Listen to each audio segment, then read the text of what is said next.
Para ter sucesso de verdade no longo prazo com investimentos, saber o que fazer é só metade da história. O mais importante, muitas vezes, é entender exatamente o que não fazer.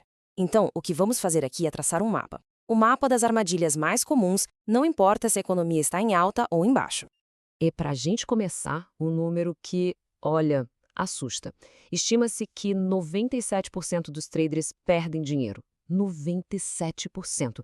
Isso já mostra de cara o tamanho do risco de entrar nesse jogo sem uma estratégia muito, mas muito clara. Então, a grande pergunta é: que erros são esses? O objetivo aqui é que, no final desta análise, a gente tenha em mãos um guia prático para se desviar dessas ciladas e, claro, conseguir proteger e aumentar o patrimônio. A gente organizou esses 7 erros principais em 4 grandes temas. Vamos começar com as armadilhas da nossa própria mente, depois passamos para as falhas de estratégia, olhamos os problemas na montagem do portfólio e, por último, o último é o erro que pode custar mais caro. Ok, vamos lá. Seção 1. Aqui o papo é sobre psicologia, sobre como as nossas emoções podem sabotar completamente as decisões financeiras. Isso nos leva direto para o primeiro erro, o excesso de confiança. Sabe quando o mercado está subindo, tudo parece fácil? É muito simples confundir sorte com habilidade e achar que se tem um toque de Midas, quando na verdade é só a maré que está subindo e levantando todos os barcos junto. Tem um exemplo famoso que ilustra isso de um jeito perfeito. Pegaram 10 ações do S&P 500, escolhidas aleatoriamente por um macaco, e o portfólio rendeu 35%. Um resultado muito parecido com o de um fundo de hedge profissional. Isso mostra como o mercado em alta pode ser perigoso para o ego. Agora, em total contraste com esse excesso de confiança, os investidores que realmente são bons, os experientes, praticam a humildade. Eles têm um otimismo, sim, mas com cautela.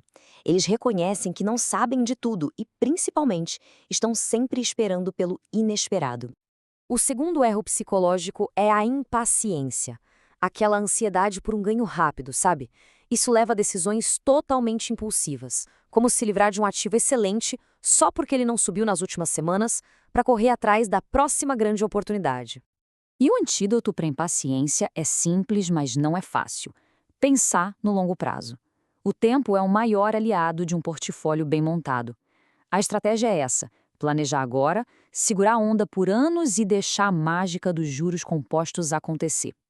Mudando de assunto agora.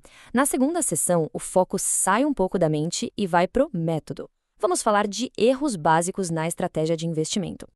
O terceiro grande erro é o uso excessivo de dívidas. E essa analogia é perfeita. O fogo pode ser ótimo para aquecer a casa ou cozinhar, mas se sair do controle, queima tudo. Com dinheiro emprestado, é exatamente a mesma coisa. É fundamental saber a diferença. Uma dívida responsável, como uma hipoteca com taxa fixa num imóvel que gera aluguel, constrói patrimônio aos poucos. Já uma dívida arriscada, usada para especular na bolsa, por exemplo, ela amplifica as perdas de um jeito que pode destruir um portfólio numa crise. E o quarto erro é investir às cegas. O ciclão clássico. A pessoa vê um hype nas redes sociais, compra no impulso, a empolgação some, o preço cai e a venda vem no prejuízo. Isso não é investimento, é uma aposta baseada em barulho, não em análise.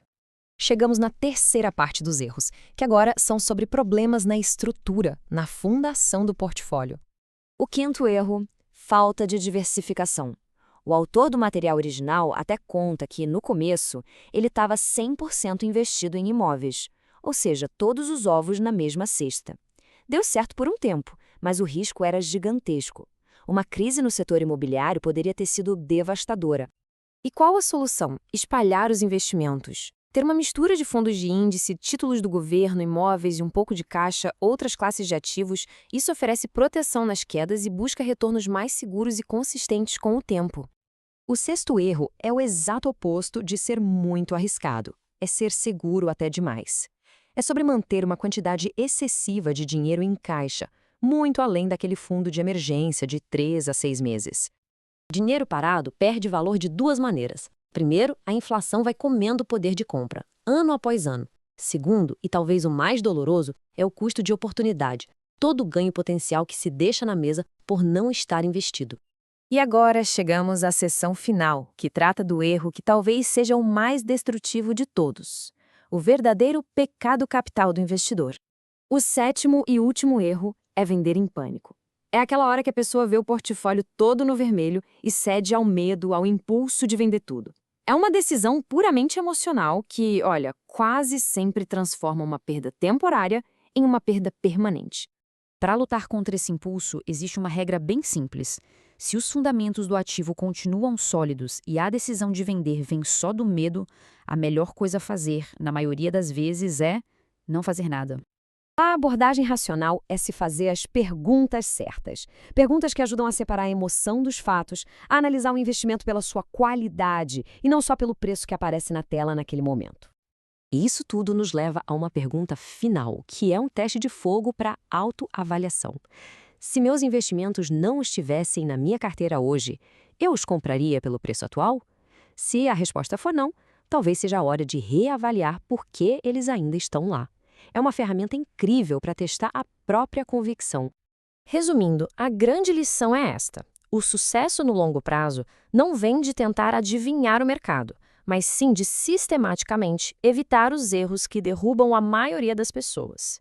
No fim das contas, é um jogo que se vence com disciplina e estratégia, não com bola de cristal.